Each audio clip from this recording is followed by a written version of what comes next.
UNSC में भारत ने किया दूसरा सबसे बड़ा प्रहार। पहले सऊदी ने चीन को लेकर अमेरिका को लपेटा, अब भारत के घनिष्ठ अरब देश यूएई भी कूदा जंग में। P5 देशों को भारत के वीटो के लिए यूएई ने दी सीधी धमकी। भारत की ऐसी कूटनीतिक चक्रव्यूह पहले कभी नहीं देखी। दोस्तों, संयुक्त राष्ट्र सुरक्षा परिषद में बदलावों की मांग को लेकर भारत अब और भी ज्यादा मुखर हो चुका है। भारत अब आर पार के मूड में आ चुका है। भारत ने अभी तक का सबसे सख्त कदम उठाते हुए यूनाइटेड नेशन की फंडिंग में भारी कटौती कर डाली है और ऐसी रिपोर्ट आ रही है कि बहुत जल्द भारत सरकार यूएन पीस कीपिंग फोर्स से भारतीय सैनिकों को वापस बुला सकती है। भारत के एक्शन से दुनिया के स्थायी सदस्य देशों की घिग्गी बंदी हुई है। यूएन के बाकी सदस्यों को अब इस बात का पूरा भरोसा हो चुका है कि भारत वाकई में यूएन में स्थायी रूप से एंटर होने के लिए अंतिम बार प्रयास कर रहा है और यही कारण है कि रूस ने एक सप्ताह में 2 बार यूएनएससी में भारत की स्थायी सीट और वीटो के लिए सपोर्ट दिया है। यूएन के मौजूदा स्ट्रक्चर को बदलने के लिए कहा है। भारत ने जिस तरह से यूएन पीस कीपिंग फोर्स को वापस बुलाने का संकेत दिया है, इस सबसे ज्यादा अगर किरकिरी होने वाली है तो वो है अमेरिका की, क्योंकि खुद को दुनिया की महाशक्ति कहने वाले देश अमेरिका के यूएन पीस कीपिंग में न के बराबर जवान शामिल हैं, यानी कि महज 20 से 30 जवान। वहीं इसमें भारत का नाम सबसे ऊपरी देशों में आता है।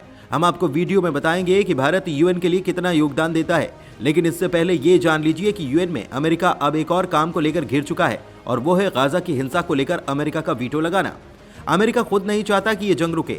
हाल ही में सऊदी अरब ने अमेरिका के इस दोहरे रवैये को लेकर बेहद गुस्से वाले लहजे में अमेरिका को फटकार लगाई थी और भारत की स्थायी सीट का समर्थन किया था और वीटो पावर का भी।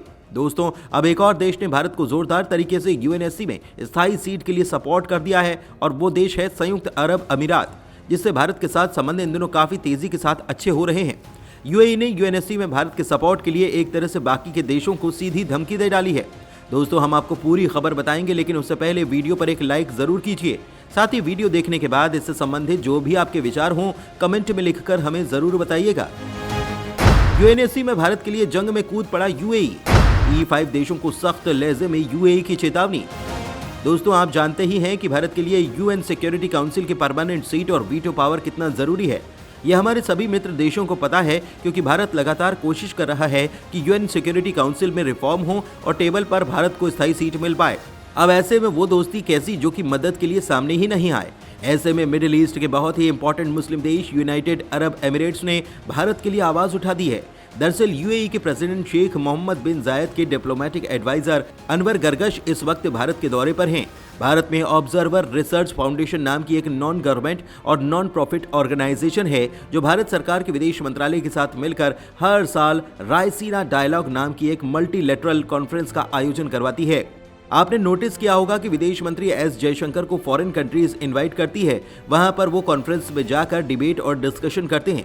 वर्ल्ड इकोनॉमिक फोरम भी एक ऐसा ही मंच है और हाल ही में म्यूनिक सिक्योरिटी कॉन्फ्रेंस को अटेंड करने वे जर्मनी गए थे। सेम इसी तरह से भारत में रायसीना डायलॉग का मंच है, जहां पर दुनिया भर के diplomats, national security advisers, defence ministers, foreign ministers, कई बार तो पीएम और प्रेसिडेंट तक को इन्वाइट किया जाता है। इस मंच पर ग्लोबल इश्यूज पर बात होती है। अब हुआ ये कि यूएई के पेरेंट शेख मोहम्मद बिन जायद के जो डिप्लोमेटिक एडवाइजर हैं, वो रायसीना डायलॉग में हिस्सा लेने के लिए भारत आए थे। भारत में यूएई को रिप्रेजेंट कर रहे थे। आपकी जानकारी के लिए बता दें कि डिप्लोमेटिक एडवाइजर एक इंटरनेशनल रिलेशंस के एक्सपर्ट होते हैं, जब वे प्रेसिडेंट या प्राइम मिनिस्टर को लगातार ब्रीफ करते हैं कि सामने वाले देश के साथ संबंधों को किस तरह से मजबूत करना है या फिर अपने देश के इंटरेस्ट का ख्याल किस तरह से रखना है।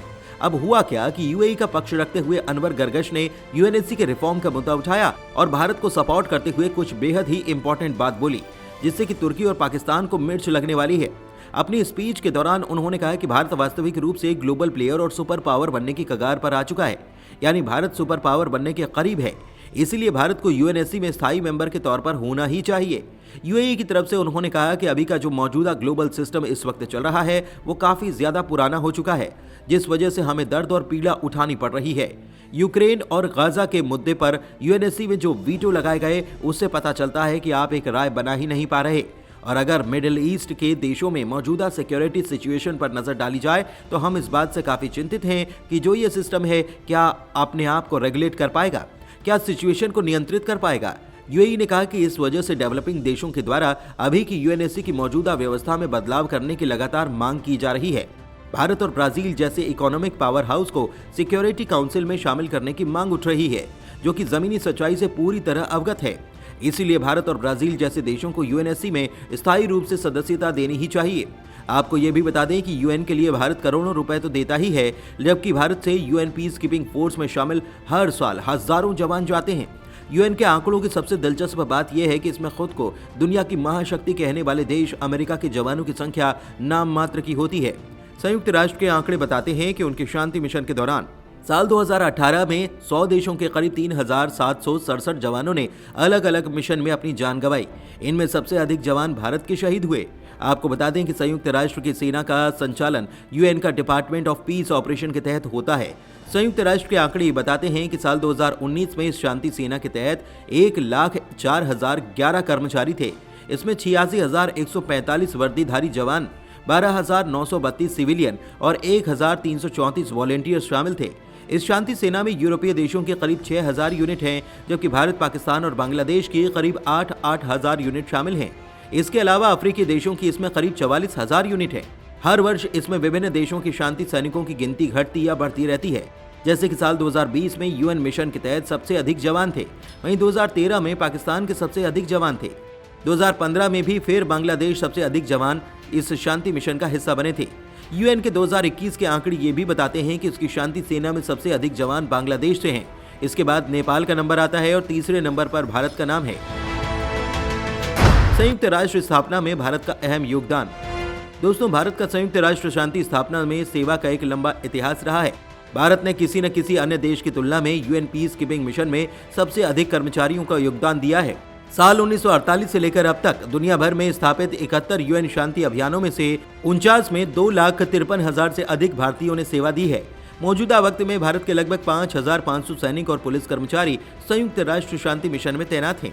इसके साथ ही Bharat UN peace keeping mission में सैन्य सहयोग देने वाले देशों में 5वां सबसे बड़ा देश है। भारत ने यूएन मिशन के लिए मशहूर फोर्स कमांडर दिए हैं। दुनिया के सबसे बड़े लोकतंत्र के यूएन पीस कीपिंग मिशन में भागीदारी का ये सिलसिला अब तक लगातार चल रहा है। भारत 5वें सबसे बड़े सैन्य योगदानकर्ता में आता है। अभी यूएन के 13 सक्रिय शांति मिशन में से 8 में भारत के 5,323 कर्मचारी हैं, जिनमें 166 पुलिसकर्मी हैं। यूएन शांति स्थापना में भारत का योगदान 1950 के दशक में कोरिया में संयुक्त राष्ट्र के ऑपरेशन में भागीदारी के साथ शुरू हुआ था। यहाँ पर कोरिया में युद्धबंदियों पर गतिरोध को हल करने में भारत ने मध्यस्थता की अहम भूमिका निभाई और युद्ध विराम समझौते पर हस्ताक्षर हुए। इससे कोरियाई युद्ध खत्म हो गया। भारत ने 5 सदस्यीय तटस्थ राष्ट्र प्रत्यावर्तन आयोग की अध्यक्षता की। इसमें भारतीय अभिरक्षक बल ने साक्षात्कार और स्वदेश वापसी प्रक्रिया की निगरानी का काम किया। इसके बाद यूएन ने भारतीय सशस्त्र बलों को मध्य पूर्व, साइप्रस और कोंगो, जिसे साल 1971 से ज़ेरे के नाम से जाना जाता है, में शांति मिशनों की जिम्मेदारी दी। भारत ने वियतनाम, कंबोडिया और लाओस के पर्यवेक्षण और नियंत्रण के लिए 3 अंतर्राष्ट्रीय आयोग के अध्यक्ष के रूप में भी काम किया है। इसकी स्थापना 1954 में इंडो चीन पर जिनेवा समझौते के जरिए हुई थी। भारत संयुक्त राष्ट्र शांति मिशन में महिला कर्मचारियों को भेजता रहा है। साल 2007 में भारत यूएन शांति मिशन में महिला दलों को तैनात करने वाला पहला देश बना था। भारतीय महिलाओं के इस दल ने लाइबेरिया में गठित पुलिस यूनिट में 24 घंटे की गार्ड ड्यूटी निभाई। इस दल ने राजधानी मोनरोविया में रात की गश्त की और लाइबेरिया पुलिस की क्षमता को बढ़ाने में अहम योगदान दिया।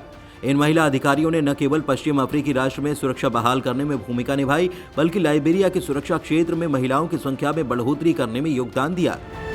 भारत के दलों ने केवल यूएन पीस कीपिंग में सुरक्षा में ही सहयोग नहीं दिया, बल्कि भारतीय पुलिस इकाई के सदस्यों ने लाइबेरियाई लोगों के लिए चिकित्सा शिविर भी आयोजित किए। इनमें से कई के पास स्वास्थ्य सेवाओं की देखभाल तक पहुंचना भी मुश्किल था।